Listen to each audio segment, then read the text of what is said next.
الرجيم بسم الله الرحمن الرحيم نحمده ونصلي على رسوله الكريم وعلى آله الطيبين الطاهرين المعصومين ولعنة الله على أعدائهم أجمعين اللهم صل على محمد وآل محمد وعجل فرجهم اللهم صل على محمد وآل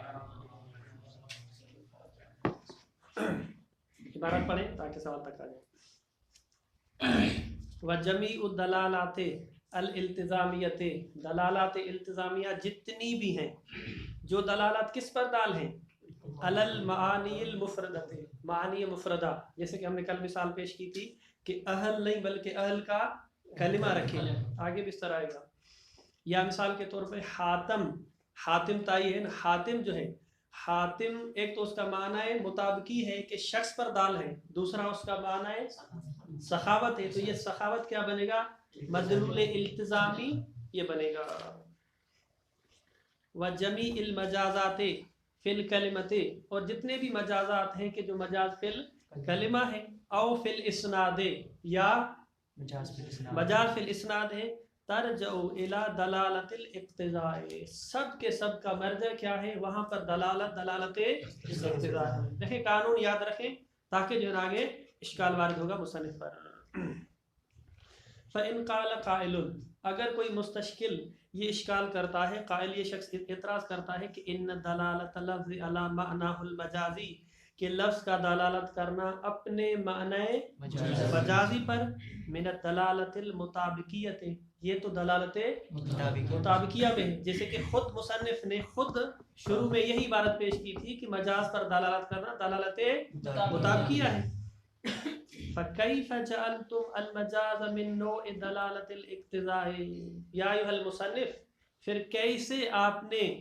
مجاز کو قرار دیا ہے کس سے دلالت اقتضاء سے یعنی ایک آپ نے پہلے قانون پیش کیا کہ مجاز جو ہے وہ دلالت مطابقیہ ہے جب دلالت مطابقیہ ہے تو یہ دلالت مطابقیہ مد مقابل دلالت اقتضاء سے پھر آپ وہی مورد پیش کرنے جا رہے ہیں اور اتفاق سے مثال بھی ہم نے یہی دی تھی تو وہاں پر اس کو آپ نے دلالت مطابقیہ کے کھاتے میں ڈالا تھا اور آج اس کو اقتضاء میں ڈال رہے ہیں مصنف کہتے ہیں نقول لہو ان قال قائل اس کا جواب کیا آئے گا نقول لہو ہم اس کو جواب میں یہ کہیں گے ھذا صحیح یہ جو ہم نے بات کی تھی ہم ابھی بھی اسی اپنی بات پر صحیح ھذا صحیح یعنی کیا آپ کی بات صحیح ہے یہ جو ہم نے قانون پیش کیا تھا کہ معنی مجازی پر دلالت کرنا دلالت مطابقیہ ہے ہم ابھی بھی اس پر باقی ہیں واضح ہے وَمَقْصُودُنَا مِنْ كَوْنِ الدَّلَالَةِ عَلَى الْمَعْنَى الْمَجَازِ مِنْ نَوْعِ الدَّلَالَةِ الْاِقْتِضَاءِ لیکن ما نحن فی میں جب معنی مجازی کو ہم دلالت اقتضاء کے سرکل میں اس کے کھاتے میں ڈال رہے ہیں تو اس سے ہمارا مقصود کچھ اور ہے وہ کیا ہے وہ یہ ہے هو دلالت نفس القرینۃ المحفوف بها الکلام خود قرینہ دلالت کر رہا ہے وہ قرینہ کے جو کلام کے اندر لابلائے کلام میں ہے محفوف بها الکلام کے کلام جو ہے اس کو لپٹے ہوئے ہے علی ارادۃ المعنى المجازی من اللفظ ٹھیک اب آ جائے بورڈ پہ کیونکہ یہ بورڈ کے بغیر حل نہیں ہوگا دیکھیں ہمارے پاس دو چیزیں ایک اصل لفظ ہے اور ایک کیا ہے قرینہ ہے ٹھیک ہے جب ہم وہاں پہ شروع میں بات کر رہے تھے تو ہم یہ کہہ رہے تھے کہ یہاں پہ اسد دلالت کر رہا ہے رجل شجاع پر قرینے کی برکت سے الفاظ پہ بول رہے ہیں رأیت اسدا یرمی میں اسد دلالت کر رہا ہے رجل شجاع پر تو یہاں پہ لفظ اسد دال ہے جو دلالت کر رہا ہے رجل شجاع پر منتہا بیچارہ کمک کا محتاج ہے کرینے کا محتاج ہے یعنی اس کے لیے جو ہے وہ تو حقیقت میں یہ مجاز مال اسد ہے یہ معنی کس کی طرف سے آ رہا ہے اسد کی طرف سے آ رہا ہے مصنف کہتے ہیں جب ہم دلالت اقتضاء میں آتے ہیں تو ہم یہاں پر یہ کہتے ہیں کہ یہ یرمی جو ہے یہ رجل شجاع پر دال ہے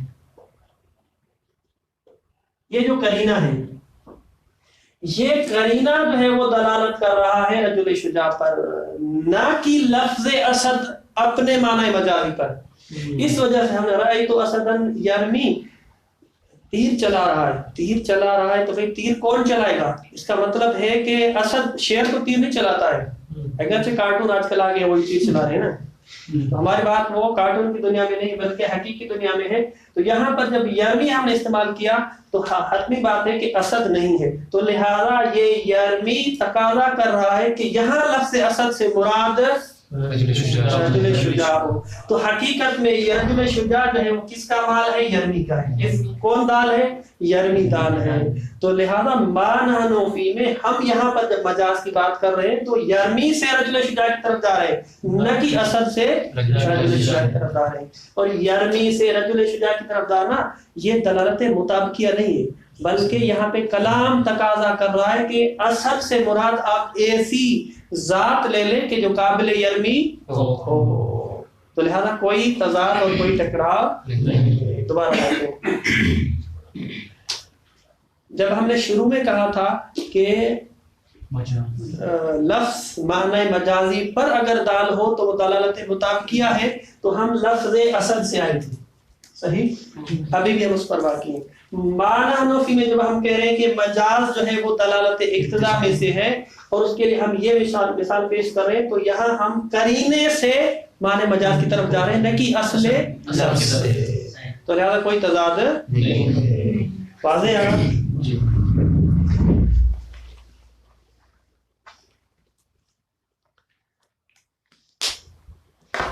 اب کہتے ہیں مصنف مقصودنا من کون دلالت علی المعنى المجازی هو دلالت نفس القرینۃ. مقصودنا اس کو یہاں سے ملا ہے، هو دلالت نفس القرینۃ، خود قرینے کا دلالت کرنا ہے. خود قرینہ دال ہے، ٹھیک، المحفوف بها الکلام، وہ قرینہ کے جو کلام کے درمیان میں ہے، جس سے کلام جو ہے وہ لپٹا ہوا ہے. علی ارادۃ المعنى المجازی من اللفظ، قرینہ دال ہے معنی مجازی کے مراد ہونے پر من اللفظ. تو گویا کہ ہم دال قرینے کو قرار دے رہے ہیں اور کہہ رہے ہیں کہ قرینہ بتا رہا ہے کہ یہاں اسد سے مراد یہ چیز ہونی چاہیے، وَإِلَّا اسد جو یرمی نہیں ہو سکتا. واضح ہے؟ لا دلالت نفس لفظ علیہ بتوسط القرینۃ.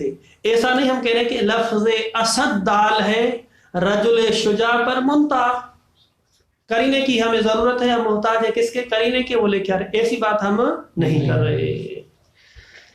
تو بات جو ہے وہ تمام ہو گئی. والخلاصہ مصنف کہتے ہیں کہ دلالت اقتضاء میں دو چیزوں کا ہونا ضروری ہے. پہلی چیز مقصود متکلم ہو، دوسری چیز اس کے بغیر کلام کا صادق ہونا یا صحیح ہونا ممکن نہ ہو. والخلاصہ ان المناط فی دلالت الاقتضاء شیئان، دو چیزیں ہیں. الاول ان تکون دلالت مقصودتاً، پہلی بات کہ دلالت جو ہے وہ مقصود متکلم ہو. والثانی، دوسری بات کیا ہے؟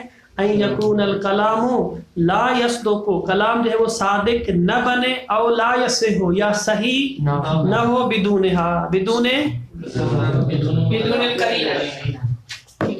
قرینہ تو ہے نہیں بھئی یہاں پہ، بدون دلالت اقتضاء. ولا یفرق فیہا، یا ولا یفرق فیہا، فرق نہیں کیا جائے گا اس میں، بین ان یکون لفظا مضمرا او معنی مرادا حقیقیا او مجازیا. قانون کلی یہ ہے کہ مقصود متکلم ہو اور کلام کا صحیح ہونا اس پر موقوف ہو. فرق نہیں کرتا کہ وہ جو چیز کہ جس کے بغیر کلام صحیح نہیں ہو رہا، لفظ مضمر ہے یعنی لفظ محذوف ہے، یا معنی ہے، یا جو آپ کا مراد ہے وہ معنی حقیقی ہے، یا جو آپ کا مقصود ہے وہ معنی مجازی ہے، اس سے ہماری کوئی بحث نہیں ہے. دو نقطے ہونے چاہیے، ایک مقصود متکلم ہو اور دوسرا اس کے بغیر کلام صحیح نہ ہو. پھر آگے وہ جو بھی چیزیں اس سے ہمارا کوئی واسطہ نہیں ہے، تو یہ دلالت اقتضاء بنے گی. واضح ہے؟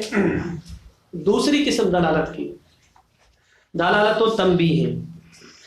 مصنف کہتے ہیں دیکھیں دلالت تنبیہ بھی دلالت اقتضاء کی طرح ہے. منتہا، اس میں ایک نقطہ اس سے فارق ہے. پہلے ایک نقطے میں مشترک ہے، دوسرے نقطے میں اس سے کیا ہے؟ جدا ہے. پہلا نقطہ یہ تھا کہ دلالت اقتضاء میں ہم نے کہا تھا کہ مقصود متکلم ہو، تو یہاں پر بھی ضروری ہے کہ یہ مقصود متکلم ہو. عرفاً یعنی عرفاً متکلم کو اس بات کا قصد کرنا چاہیے، مقصود ہونے چاہیے. لیکن دوسری جو ہم نے وہاں پہ شرط رکھی تھی اس کے بغیر کلام صحیح نہ ہو، کہتے یہ یہاں پہ شرط نہیں ہے، واضح ہے، بلکہ کلام جو ہے اس کے بغیر صحیح ہوتا ہے. تو مصنف فرماتے ہیں کہ یہ جو دلالت تنبیہ ہے اس کے چند موارد ہیں، ہم ان میں سے 3 کو پیش کریں گے. ویسے تو زیادہ ہے، مصنف کتنے پیش کر رہے ہیں؟ 3 پیش کر رہے ہیں. سب سے پہلا جو مورد ہے مصنف فرماتے ہیں کہ متکلم ایک چیز کو بیان کرنا چاہ رہے ہیں، کوئی بات بیان کرنا چاہ رہے ہیں. متکلم کا دیکھیں بیان کرنا چاہ رہے کا مطلب ہے کہ پہلی شرط جو ہے وہ موجود ہے، کون سی؟ کہ مقصود متکلم ہے.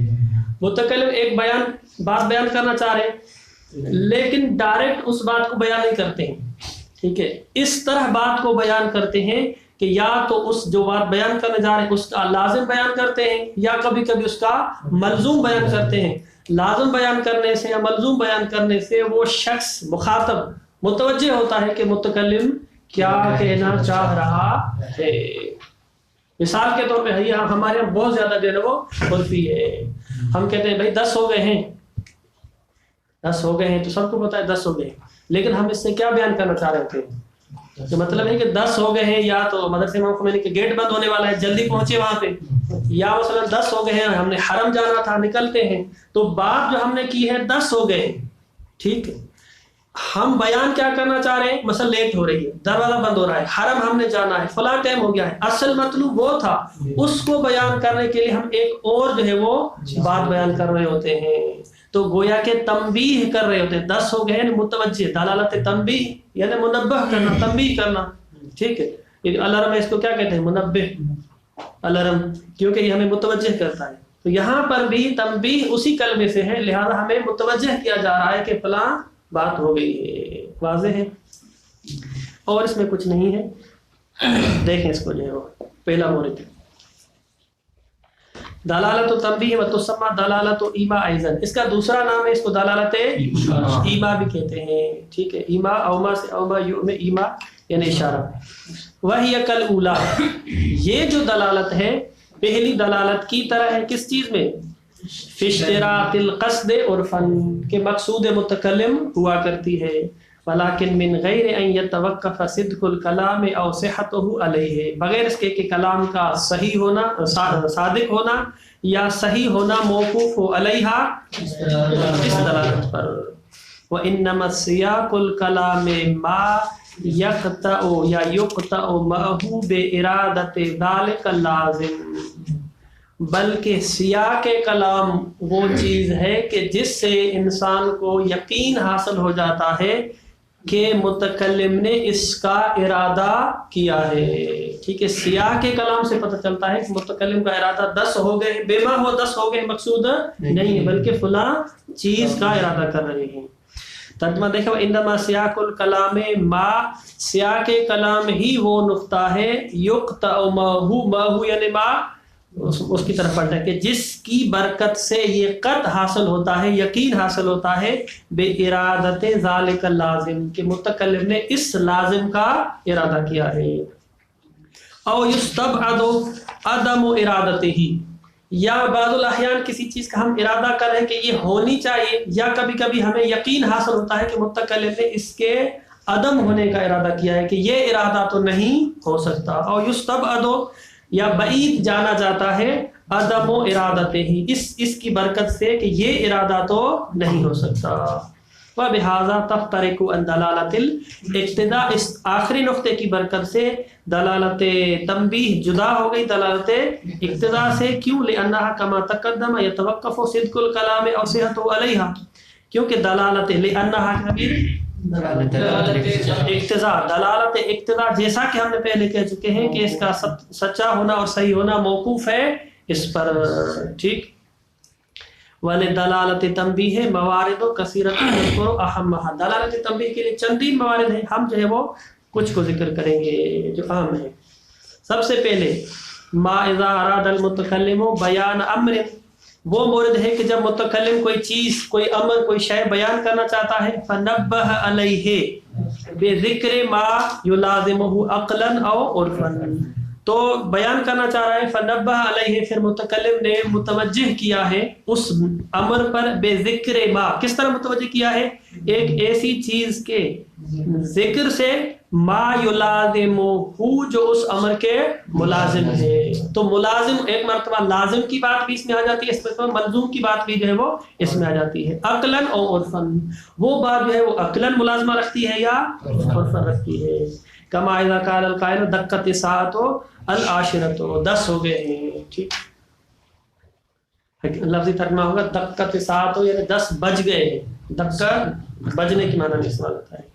حیث تکون الساعۃ العاشرۃ موعدا له مع المخاطب، یہ اس مورد میں ہے کہ جب 10 والا جو ٹائم ہے یہ موعد ہے اس متکلم کے لیے مخاطب کے ساتھ. لینبہ علی حلول الموعد المتفق علیہ. اذا قال القائل، یہ قائل کیوں کہتا ہے یہاں سے لینبہ، تاکہ وہ متوجہ کرے علی حلول الموعد، کہ موعد جو تھا المتفق علیہ، جو ہم نے ٹائم فکس کیا تھا جانا ہے، وہ اس کا وقت ہو گیا ہے. حلول یعنی آ جانا. او قال مثلا طلعت الشمس، ٹھیک ہے، دوسری مثال پیش کریں کہ بھائی سورج طلوع ہو گیا ہے. مخاطبا من قد استيقظ من نومه حينئذ، ٹھیک ہے، مخاطب کرتے اس شخص کو کہ جو ابھی نیند سے بیدار ہوا ہے. ٹھیک، لے بیان، کیوں یہ بیان کرتا ہے؟ لے بیان فوات وقت ادا صلاۃ الغداۃ، یہ بیان کرے کہ بھائی جو ہے وہ نماز کا ٹائم فوت ہو چکا ہے. یہ مثال ہو گئی. تیسری مثال انی عطشان للدلالۃ علی طلب الماء، ساری مثالیں بہت زیادہ ہیں. پیاس لگی ہے، تو حقیقت میں پیاس لگی ہے، پیاس لگی تو لگی ہے، لیکن پیاس لگی کا مطلب ہے کہ واضح ہے. تو یہ ساری کی ساری مثالیں کس چیز کی ہیں؟ دلالت تنبیہ کی مثالیں ہیں. مصنف فرماتے ہیں کہ 2 اور چیزیں ہیں، 2 اور باب ہیں جس کو یہاں پر ملحق کیا جا رہا ہے اس نقطے کے ساتھ. پہلا یہ کہ ہم ایک خبر بیان کر رہے ہوتے ہیں، ٹھیک ہے، جملہ خبریہ بیان کر رہے ہوتے ہیں. حالانکہ جملہ خبریہ کے ماورا ہم یہ بیان کرتے ہیں کہ مجھے پتا ہے اس چیز کے بارے میں. مثال خود رہتی ہے، مثلا کہتے ہیں کہ انت صائم، آپ روزے دار ہیں. مثال کے طور پہ ہم کس کو کہتے ہیں؟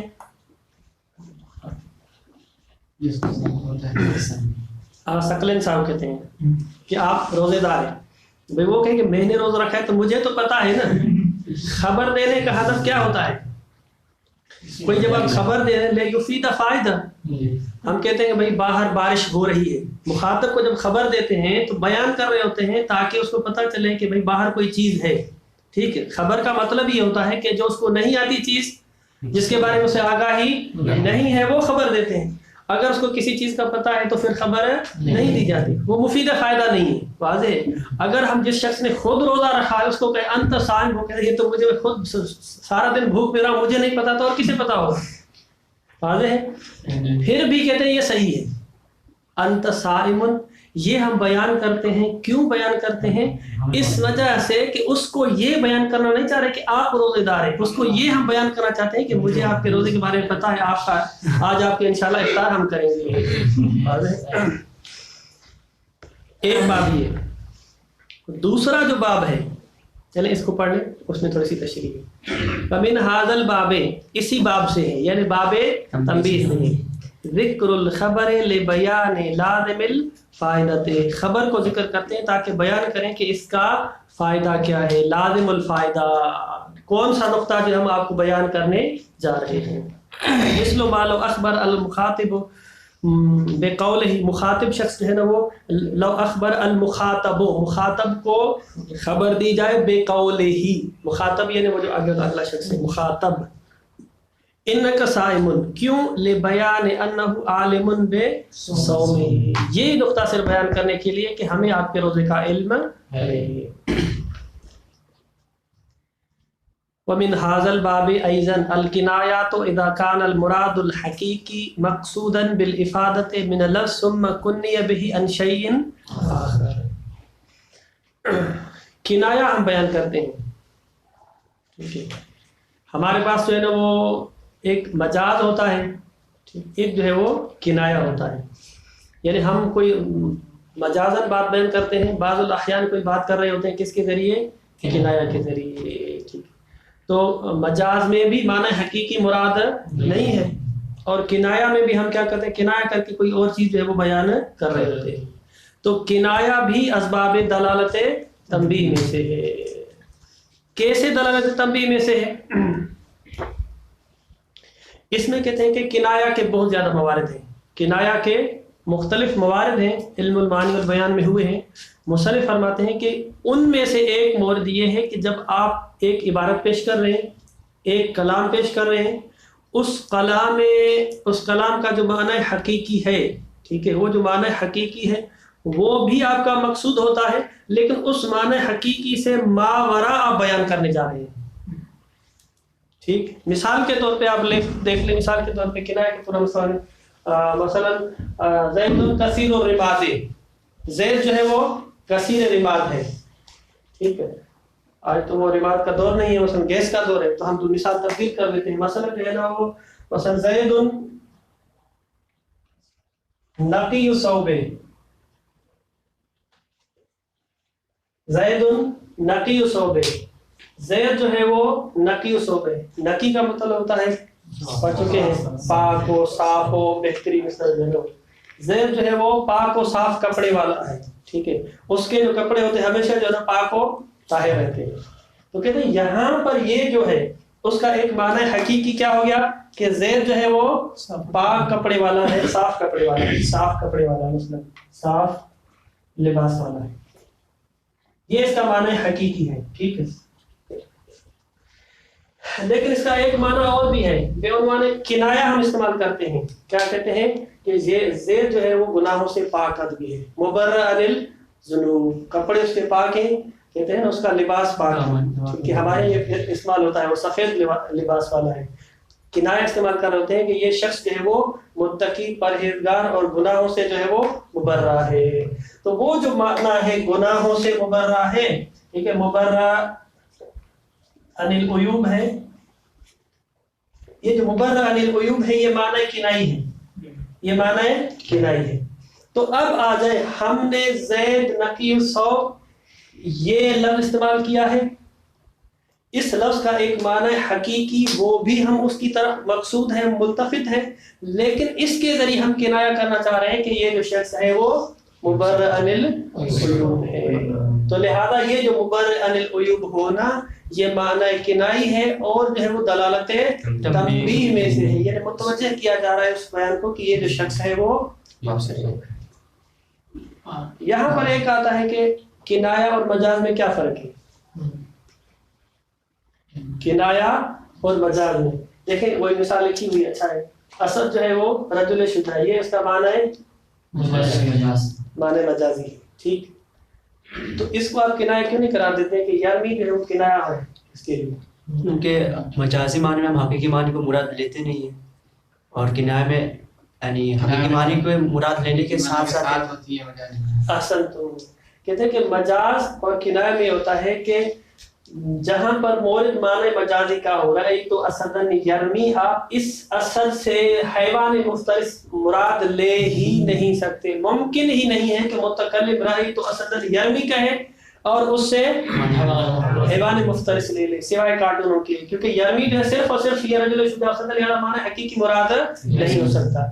جبکہ کنایا میں کیا ہوتا ہے، آپ معنی حقیقی بھی مراد لے سکتے ہیں اور معنی کنائی میں بھی کوئی حرج نہیں ہے. دوسرے الفاظ میں یہاں پر معنی مجازی کو مراد لینا لازم اور ضروری ہوتا ہے، یہاں پر مراد لینا ممکن ہے. لے تو لے آپ کی مرضی ہے، نہ لے تو آپ کی مرضی ہے. یہ فرق ہوتا ہے اس میں. واضح؟